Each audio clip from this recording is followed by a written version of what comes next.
시청자 여러분 안녕하십니까? 전북 7시 뉴스입니다. 설 연휴 많은 눈이 내린 전북에 다시 폭설이 예보됐습니다. 모레까지 곳에 따라 최대 20cm가 넘는 눈이 더 내릴 것으로 보이는데요. 올겨울 가장 매서운 한파도 이어지고 있습니다. 현장에 나가 있는 취재기자 연결합니다. 안승길 기자, 지금도 눈이 계속 내리고 있는 것 같은데 그곳 상황 어떻습니까? 네, 대설 경보가 내려진 정읍입니다.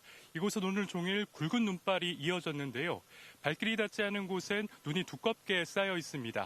도로 양옆으로 눈을 치웠지만 눈발이 계속 이어지면서 차들도 좀처럼 속도를 내지 못하고 있습니다. 현재 고창과 부안, 순창, 정읍에는 대설 경보가 내려졌고 군산에는 대설주의보가 발효됐습니다. 김제와 남원, 임실에는 대설 예비특보도 내려져 특보는 확대될 거로 보입니다. 눈은 현재 서해안과 서부 내륙을 중심으로 내리고 있는데요. 순창군 복흥면에는 20cm 넘는 눈이 쏟아졌고 정읍과 부안 등에도 10cm 안팎이 쌓였습니다. 강한 눈은 모레까지 이어지겠는데요. 서해안과 남부 내륙은 5에서 15, 많은 곳은 20cm 넘게 쌓이겠고 익산 등 북부 내륙에는 3에서 10cm가량 더 오겠습니다. 내일 새벽에는 시간당 3에서 5cm의 강한 눈이 집중될 거로 예상돼 시설 붕괴 등 피해 없도록 대비해야 합니다. 올겨울 가장 매서운 한파도 기승을 부리고 있는데요. 현재 완주와 진안, 무주, 장수, 임실, 순창, 익산, 정읍, 전주, 남원 등 10개 시군에 한파주의보가 발령됐습니다. 아침 기온이 영하 10도 안팎까지 떨어지고 낮에도 영하권에 머물겠습니다. 군산과 김제, 부안, 고창에는 강풍주의보도 내려져 체감온도는 더 낮겠습니다. 수도관 동파에 주의하고 한랭 질환에 대비해 보온에 신경 써야 합니다. 지금까지 정읍에서 KBS 뉴스 안승길입니다. 지난 설 연휴 기간 폭설로 전북 지역에는 축사와 시설하우스 수십 동이 무너졌습니다. 다시 눈이 내리기 시작하면서 눈길 교통사고 등 크고 작은 피해가 잇따르고 있습니다. 김현주 기자입니다. 농촌 들녘에 강한 바람을 타고 거센 눈발이 흩날립니다. 많은 곳은 최대 15cm가 쌓인 가운데 시설하우스를 지켜보는 농민 걱정이 깊습니다. 눈에 피해가 없는지 계속 점검을 하고 특히 요즘 늦게 이렇게 눈이 많이 오니까 아주 밤잠을 못 이루고 있습니다. 매우 걱정스럽습니다. 지난 설 연휴 때 폭설로 무너진 축사는 굴착기 장비를 동원해 복구 작업에 나섰습니다. 하지만 최대 20cm 이상 눈이 더 내린다는 소식에 농민은 노심초사합니다. 이것까지 다 이제 무너지면 안 되지. 이것까지 다 무너지면 안 되지. 그럼 이제 얘들은 이제 어디 갈 데도 없고 막막해요 지금. 막막해.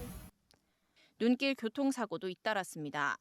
오늘 오전 전북 고창군 서해안 고속도로에서는 승용차와 화물차가 부딪혀 2명이 다쳤습니다. 정읍에서도 승용차가 배수로로 미끄러져 2명이 다치고 눈길에 빠진 화물차를 견인하다 1명이 다치는 사고가 잇따랐습니다.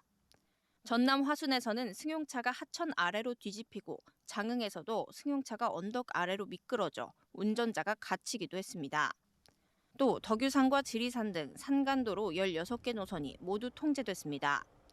호남 지역 3개 공항에 항공기 44편이 결항하거나 지연되고 서남해안 섬으로 가는 50개 항로에 여객선 63척의 운행도 통제됐습니다. KBS 뉴스 김현주입니다. 이렇게 매서운 추위가 찾아오면서 자치단체마다 비상근무에 들어갔습니다. 서울시는 한파 취약계층을 위해 한파 쉼터를 24시간 확대 운영하기로 했습니다. 이수민 기자입니다. 두꺼운 옷과 방한모 등으로 중무장한 사람들이 북적입니다. 주변의 쪽방촌 주민들을 위해 후원 등을 통해 마련한 생필품을 지원해주는 시설입니다. 식료품들의 인기가 많지만 최근 거센 추위에 방한용품을 찾는 손길도 크게 늘었습니다. 이건 상 아래로 있는. 예, 위아래 있어요. 기모예요. 쪽방 문을 비집고 들어올 찬바람을 막아줄 문풍지부터 내복과 전기요, 이불 등이 주된 인기 품목입니다. 이불 같은 경우에도 한 300점 정도가 들어왔습니다. 그래서 주민들이 있는 분들도 있고 해서 올해 지금 한 200점 정도 나간 것 같습니다. 서울에 올해 첫 한파 경보가 발령되면서 서울시는 24시간 비상근무에 들어갔습니다. 각 자치구 청사 등지에 일과 시간에만 운영되던 한파 쉼터는 24시간 열려있는 한파 응급 대피소로 확대 운영됩니다.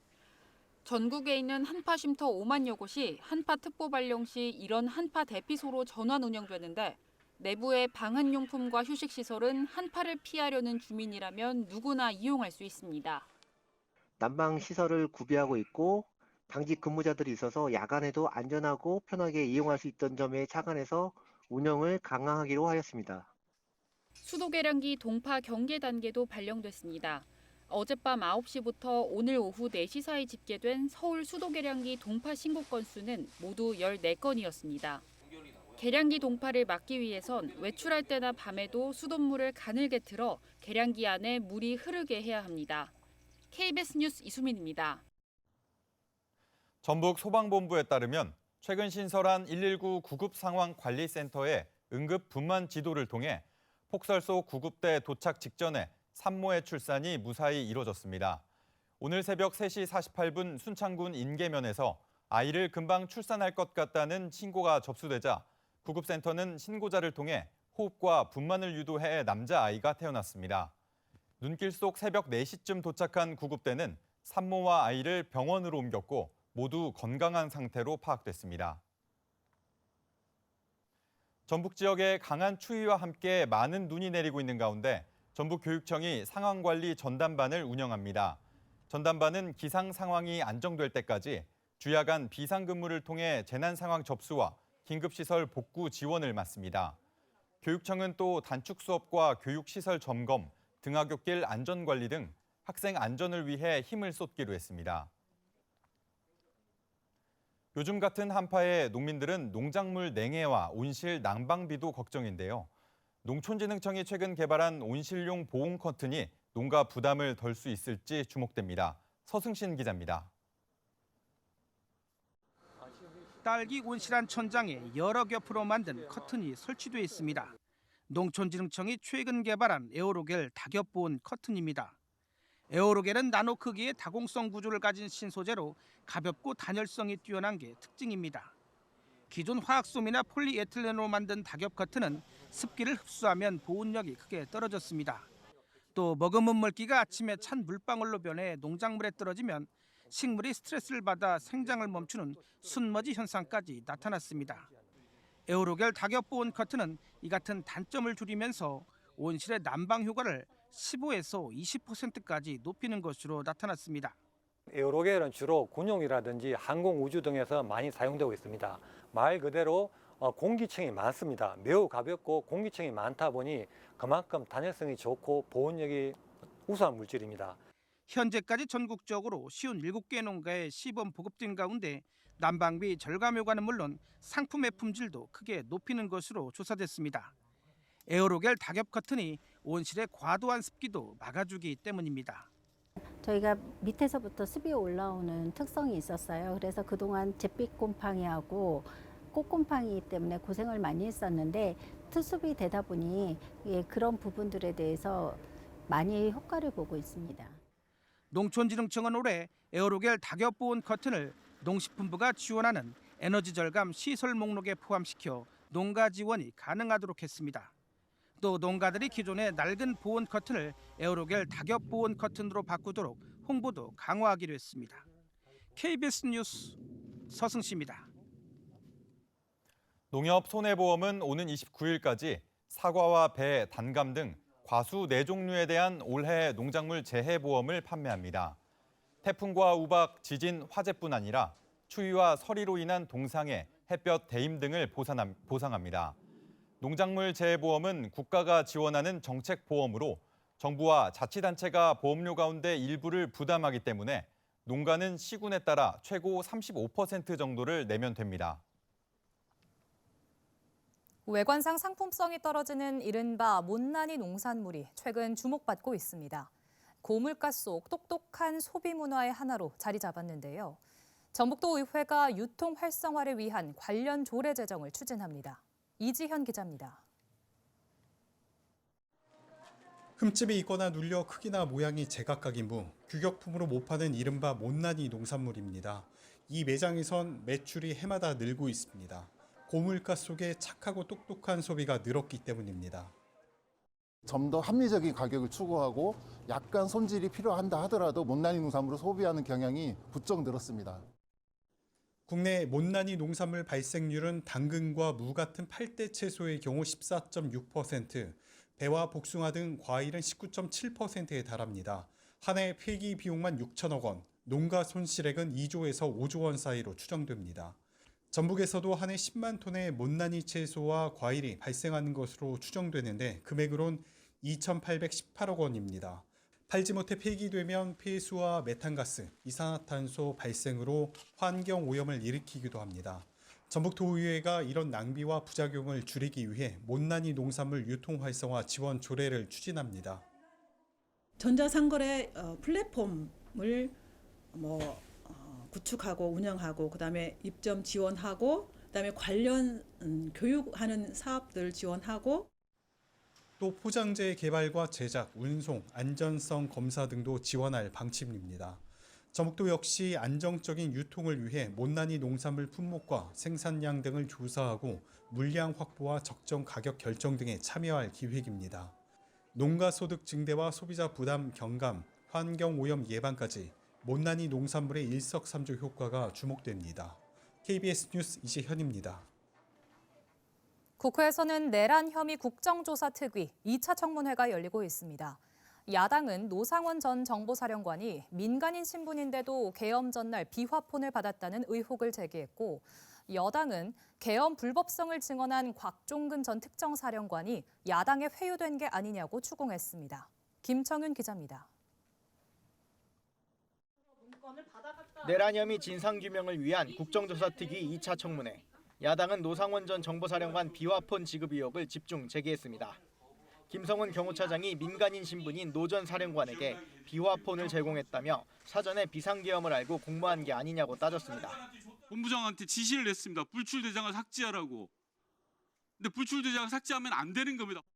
그 전반적인 내용에 대해서는 제가 여기서 좀 언급드리기가 조금 제한이 됩니다.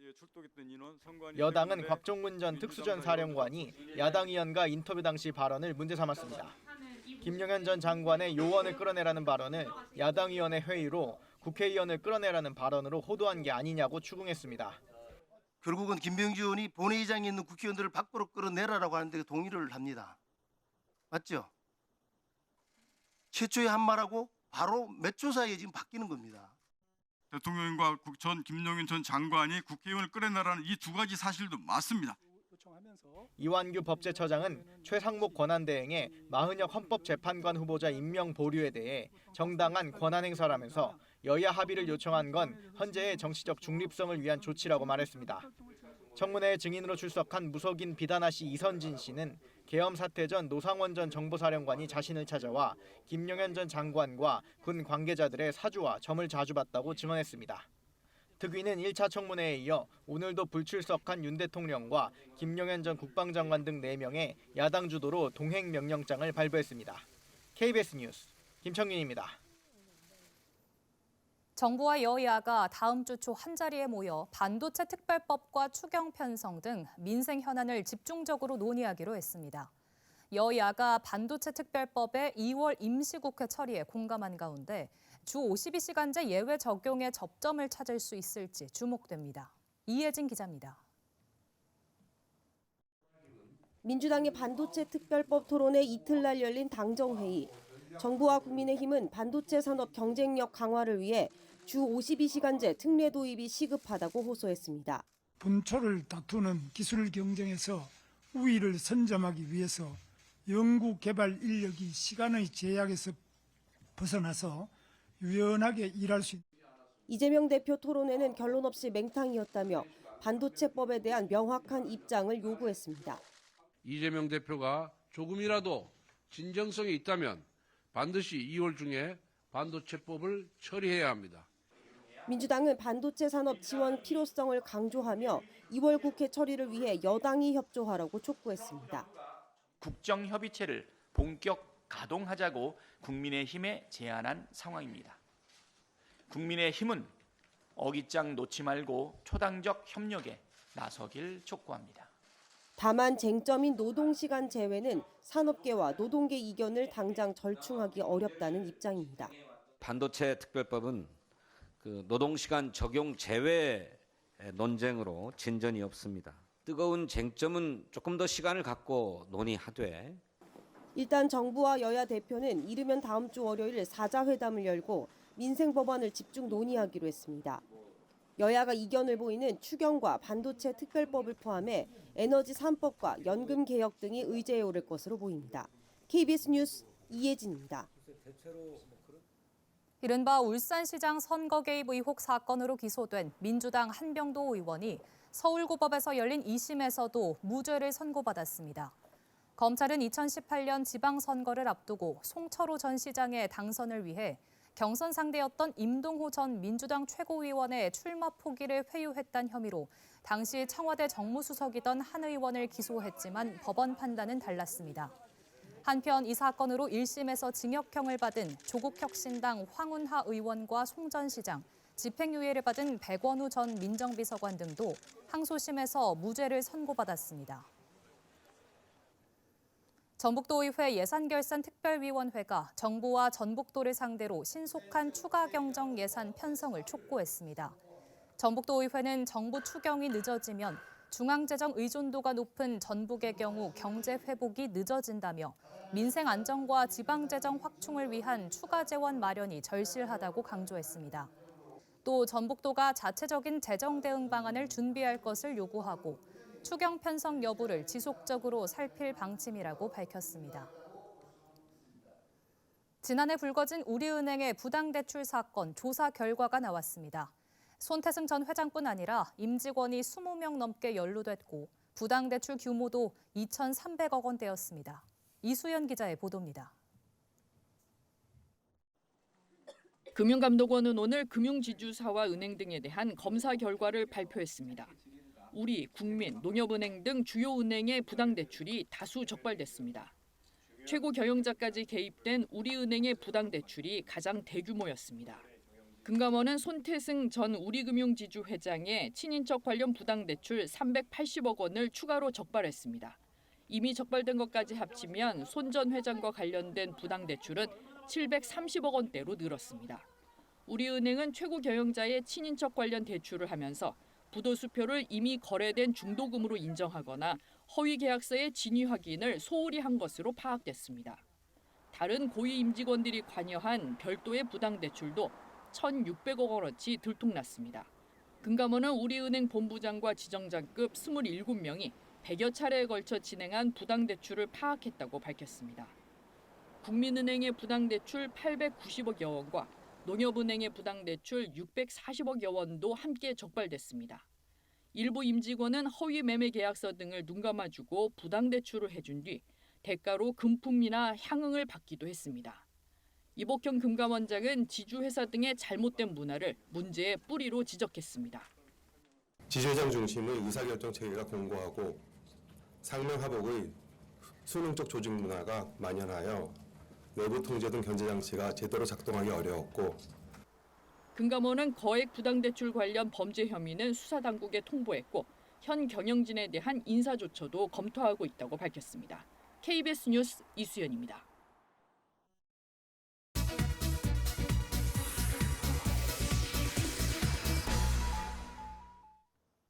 이슈K 시간입니다. KBS 전주방송총국은 새해를 맞아 전북특별자치도 출범 1년에 대한 도정평가와 전북 민심을 짚어보는 여론조사를 실시했는데요.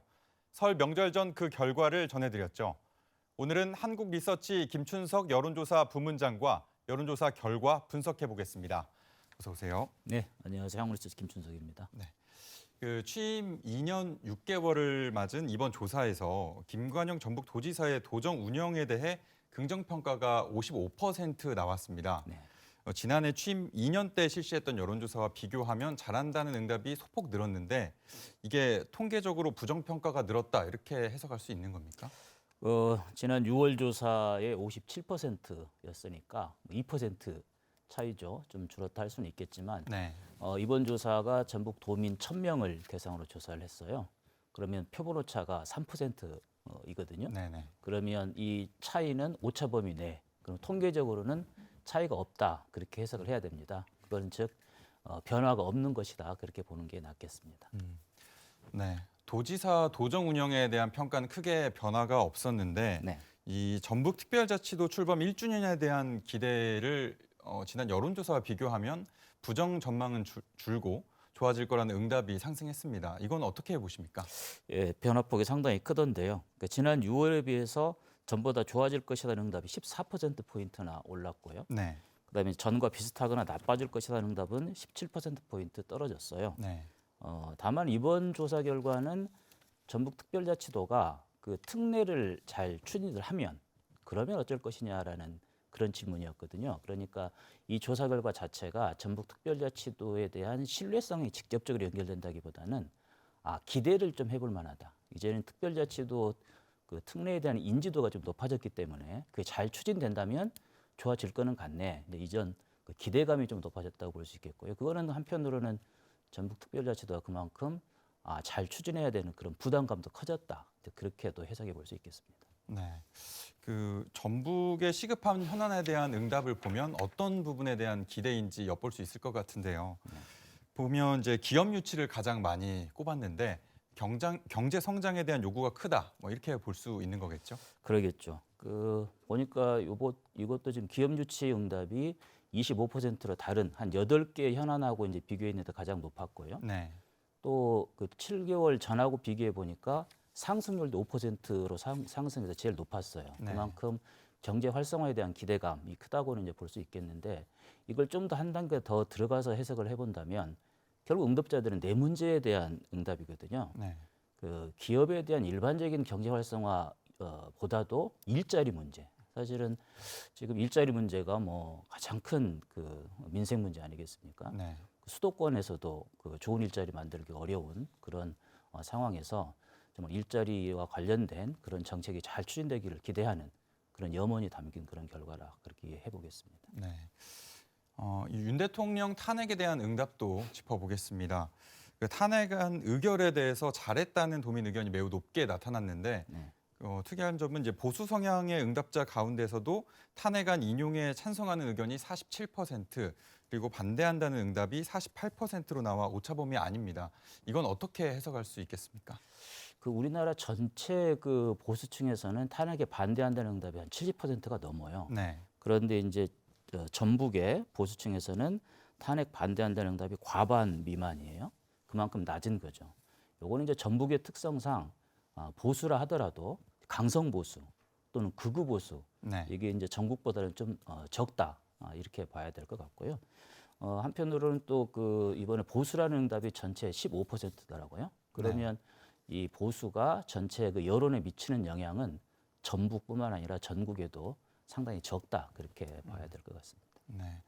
이게 보수라고 밝힌 응답자 비율에서도 볼 수 있듯이 전북은 민주당 독점 구도인데요.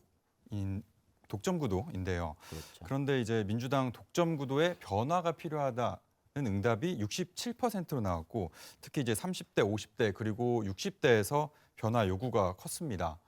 그리고 또 국민의힘 지지율이 지난해 조사 때보다 4%포인트 올랐는데 어떻게 분석하십니까? 예, 민주당의 독점 구도에 대해서 변화가 필요하다는 응답 67%, 도민의 3명 중에 2명이 그렇게 네. 응답했다는 거죠. 상당히 많은 거죠. 굳이 그걸 이제 연령별로 구분을 해보면 30대, 50대, 60대에서는 70%, 나머지 연령대도 60% 이상이에요. 이렇게 되면은 거의 뭐 모든 계층이 사실은 민주당 독점 구도에 대해서 문제의식을 가지고 있다. 이렇게 해석하는 것이 타당하다고 봐야 되겠고요.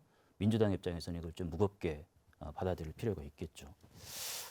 그리고 국민의힘 지지도가 그 지난 7개월 전에 비해서 한 4%포인트 올라서 두 자릿수가 됐습니다. 물론 오차범위 내이긴 합니다만 이 탄핵 국면에서 무당층이 좀 그 줄어들면서 보수층이 결집하고 그다음에 또 이제 제3정당이라고 할 수 있는 조국 혁신당의 지지도가 좀 빠졌어요. 이런 것에 반사 이익 효과가 같이 작용했다고 봅니다. 네. 그리고 또 이제 민주당 정당 지지도를 보면 민주당 역시 지난해 여론조사 때보다 지지율이 이제 5%포인트 정도 올랐는데 이 추이를 보면 이 역시 이제 국민의힘의 상승 요인과 비슷한 이유로 평가할 수 있는 겁니까? 어떻습니까? 예, 그렇게 봐야겠죠. 어쨌든 지금은 보수뿐만 아니라 진보도 결집하고 있는 그런 상황이기 때문에 민주당도 상승한 그런 효과가 있었다고 봅니다. 네, 정당 지지도 외에 이번 여론조사로 봤을 때 결과로 봤을 때 전북 도민들의 민심 좀 어떻게 보십니까? 평가를 어떻게 하십니까? 전북은 기본적으로 친민주, 그다음에 또 가장 요즘에 한 이슈라고 할 수 있는 탄핵에 대해서는 기본적으로 반대하는 응답이 높죠. 그렇지만 민주당 독주에 대한 인식, 그다음에 보수의 국민의힘의 지지도 올라가는 이런 현상 같은 것을 감안해 본다면 어쨌든 전체 민주당 그다음에 전북에 대한 어떤 그런 여론 지형들의 어떤 변화에 대한 어떤 기대, 욕구 이런 것들도 감지할 수 있다. 네. 이렇게 좀 해석을 해봅니다. 네, 오늘 여기까지 듣겠습니다. 고맙습니다. 네, 감사합니다. KBS 전주방송총국은 2025년 지역 현안에 대한 도민의 목소리를 듣기 위해 여론조사와 함께 심층 면접 조사도 실시했습니다. 오늘 밤 생방송 심층 토론에서는 여론조사는 물론 다양한 연령, 직업군의 도민들이 참여한 심층 면접 조사 결과를 바탕으로 전북특별자치도 하계올림픽 유치 등에 대한 지역 여론을 짚어봅니다. 진안군 외사양 마을이 마을 조합원을 대상으로 자치연금을 지급합니다. 장수와 진안을 잇는 국도 26호선의 도로 개량 사업이 기획재정부 예비타당성 조사 대상 사업으로 선정됐습니다. 전북의 지역 소식을 이종환 기자가 보도합니다. 진안군 진안읍 외사양 마을이 마을 조합원을 대상으로 자치연금을 지급합니다. 외사양 영농조합법인은 지난달부터 농촌체험 휴양마을 운영 수익금을 활용해 나이와 소득에 상관없이 마을 조합원에게 달마다 5만 원씩 지급하고 있다고 밝혔습니다. 외사양 마을은 전체 39세대 가운데 38세대가 마을 영농조합법인에 가입했으며 마이산을 중심으로 체험 프로그램과 숙박시설 등을 운영하며 경제자립 기반을 다지고 있습니다. 앞으로도 공동체 사업을 통해 마을의 자립과 성장을 위한 다양한 사업을 추진하겠습니다. 장수군 천천명과 진안군 진안읍을 잇는 11km 구간의 국도 26호선 도로 개량 사업이 기획재정부의 일괄 예비타당성 조사 대상 사업으로 선정됐습니다. 군은 이번 사업으로 급경사 급커브와 같은 위험 구간을 개선하고 도로를 넓혀 안정성이 크게 향상될 것으로 기대하고 있습니다. 교통 불편 해소를 위한 중요한 사업으로 전북특별자치도 관계부처 지역 국회의원과 지속적으로 소통해 최종 사업 대상지로 선정될 수 있도록 임실군이 농업인 경영 부담 완화를 위해 농기계 임대 사업소에 농기계 임대료 50% 감면을 올해 말까지 연장합니다. 대상은 농기계 임대 사업소 4곳에서 운영 중인 임대 농기계 22종 810여 대로 임실군에 농지가 있는 농업인이라면 누구나 감면받을 수 있습니다. KBS 뉴스 이종환입니다. 트럼프 미국 대통령이 예고했던 중국산 상품 10% 추가 관세 부과가 시작됐습니다. 중국이 즉각 보복 관세를 선언하면서 미중 무역 전쟁의 서막이 아니냐는 평가가 나오는데요. 멕시코와 캐나다를 상대로 한 고율 관세 부과는 한 달간 유예됐습니다. 양민효 기자입니다. 미국 현지 시각 4일 0시를 기해 중국산 모든 상품에 10%의 추가 관세 부과가 발효됐습니다. 마약류 펜타닐 문제를 비롯해 파나마 운하 통제권까지 중국을 압박해온 트럼프 대통령은 관세율을 더 올릴 가능성도 시사했습니다. And we'll see what happens. But that was just an opening salvo. If we can't make a deal with China, then the tariffs will be very, very substantial. 중국은 즉각 맞불 관세로 받아쳤습니다. 10일부터 원유와 농기계 등 일부 미국 상품에 10%, 석탄과 LNG엔 15% 추가 관세를 매기겠다고 선언했습니다. 세계무역기구 WTO 제소와 구글에 대한 반독점법 위반 조사, 텅스텐 등의 자원 수출 통제까지 꺼내들었습니다. 고조되는 미중 무역 전쟁 분위기와는 달리 멕시코와 캐나다는 미국이 한 달간 관세를 유예하기로 하면서 한숨 돌렸습니다. 펜타닐 유입과 불법 이민을 막기 위해 두 나라가 미국과 맞닿은 국경 보안을 강화해야 한다는 조건부 유예입니다. 멕시코는 국경에 10,000명의 군 병력을 즉각 파견하겠다고 약속했습니다. 캐나다 역시 10,000명의 요원을 배치하고 펜타닐 문제 책임자를 임명하겠다며 약 1조 3천억 원 규모의 국경 보안 계획을 미국에 제안했습니다. I think it is effective. Now, how effective will it be with larger nations, the likes of China? I think that could be a different story. AP통신은 트럼프식 관세 부과가 발효되지 않거나 단기간에 그칠 수도 있지만 위협만으로도 세계 시장을 불안으로 몰아넣고 있다고 지적했습니다. KBS 뉴스 양민효입니다. 가족들과 바깥나들이 하기 추운 겨울, 실내에서 목제품을 직접 만드는 체험은 어떨까요? 경기 이천에 있는 목재 문화체험장을 이맘때 방문하면 이천에 거주하지 않더라도 체험료와 재료값을 일부 감면해주고 있다고 합니다. 김민아 기자입니다. 망치질 소리로 교실이 소란합니다. 못을 박아 받침대를 만들고 강사의 도움을 받아 지지대도 세웁니다. 올해 유치원을 졸업하는 아이들로 초등학교 입학을 앞두고 이곳을 찾아 각자 독서대를 만들고 있습니다. 작은 손으로 야무지게 사포질도 하고 무늬를 넣거나 그림도 그려봅니다. 자기만의 독서대를 가지고 부모님들께서도 굉장히 좋아하고 그리고 또 초등학교에 가서도 활용도가 높을 것 같아서 이렇게 오게 되었습니다. 연령대와 숙련도에 따라 체험 프로그램을 나눠 운영 중인데 다양한 수종의 목재를 구비하고 있어 취향이나 목적에 맞게 선택할 수도 있습니다. 보편적으로 사용하는 게 이제 소나무기도 하고요. 그리고 편백은 친환경이나 우리 자연 치유를 많이 쓰잖아요. 그렇기 때문에 편백나무로도 소품을 많이 만들고 도마재로도 많이 활용을 합니다. 시 조례를 통해 이천 시민들은 이용 금액의 절반으로 목공 체험을 할 수 있는데 요즘 같은 방학이나 가정의 달 등에는 거주 지역 상관없이 아동과 학생에게 일부 감면이나 할인을 적용하고 있습니다.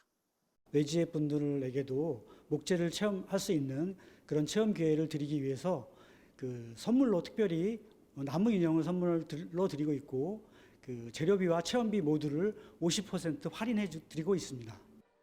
이천시와 목재문화체험장은 각자 가정에서 안 쓰는 목제품을 가져와 다시 다듬거나 소품으로 변형하는 식의 목재 활용도를 높이는 수업도 검토할 계획입니다. KBS 뉴스 김민아입니다.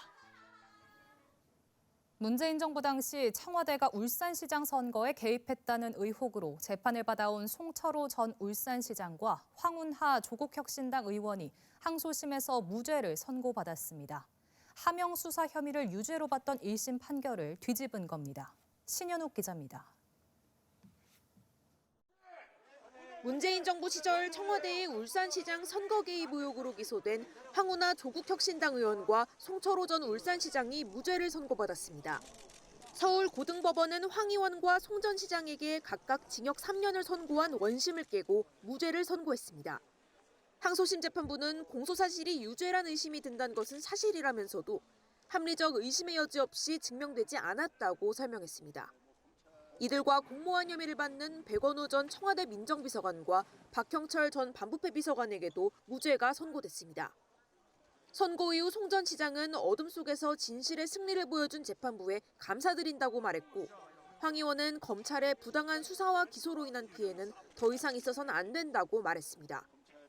울산시장 선거 개입 의혹 사건은 2018년 지방선거 당시 청와대가 문재인 전 대통령의 오랜 친구로 알려진 송 전 시장의 당선을 돕기 위해 조직적으로 개입했다는 의혹이 핵심 내용입니다.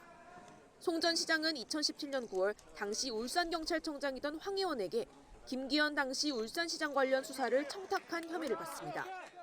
검찰은 문모 전 청와대 민정비서관실 행정관이 송병기 전 울산시 경제부시장의 정보를 토대로 범죄 첩보서를 작성했다고 봤습니다. 검찰은 이 첩보서가 청와대 비서관 2명을 거쳐 황 의원에게 전달돼 하명 수사가 이뤄졌다고 보고 2020년 1월 이들을 기소했습니다. KBS 뉴스 신현욱입니다. 전주시 동안산동 땅구령 방공호를 활용한 문화관광시설 완산벙커 더 스페이스가 오늘 문을 열었습니다. 완산벙커는 다중우주를 주제로 한 미디어 아트 체험장으로 복도에 여러 개의 방이 연결된 개미굴 형태로 조성됐습니다. 전주시는 이번 개관을 기념해 입장권 한 장을 사면 동반 1인에 대해 무료 입장 행사를 진행합니다. 김관영 전북도지사가 오늘 군산 시민과 대화에 나선 가운데 새만금 신항 자문위원회 논의 결과 공개를 두고 군산시 의원들과 대립하며 파행을 빚었습니다. 군산시 의회 김영일 의원 등은 전북도가 자문위원회 논의 결과를 은폐하고 있다며 결과를 투명하게 공개하고 원하는 대로 해수부에 전달하라고 촉구했습니다. 이에 대해 김 지사는 은폐 주장은 사실과 다르고 해수부가 무역항 지정을 위한 중앙항만정책심의위를 열면 전북도의 공식 입장을 전달하겠다고 밝혔습니다. 올해 전북 지역 학생들의 해외 연수 참여 기회가 확대됩니다. 전북교육청은 올해 해외 연수 참여 학생 규모를 지난해보다 200명 늘어난 3,000명으로 확정했습니다. 대상 나라도 지난해 18개국에서 올해 20개국으로 늘었습니다. 전주국제영화제 조직위가 올해 영화제 공식 포스터를 공개했습니다. 영사기에서 영감을 받은 그래픽과 26개의 원을 활용해 프레임과 연결이라는 영화 매체의 핵심 요소를 표현하는 등 다양성과 포용성, 미래를 향한 연속성이라는 전주영화제의 정체성과 포부를 담았다고 밝혔습니다. 올해로 26회를 맞는 전주국제영화제는 오는 4월 30일부터 열흘 동안 전주 영화의 거리 등에서 열립니다.